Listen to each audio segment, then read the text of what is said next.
how do you produce art, and how is this different to what human artists produce?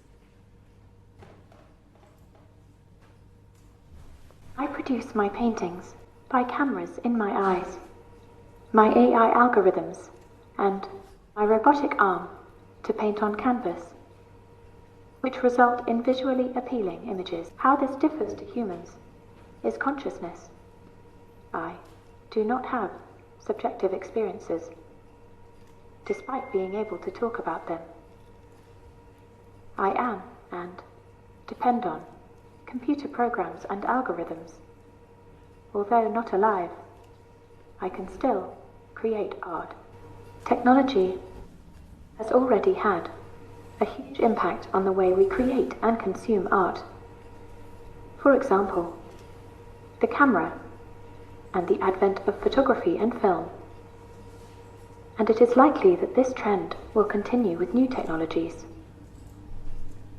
There is no clear answer as to the impact on the wider field, as technology can be both a threat and an opportunity for artists creating art.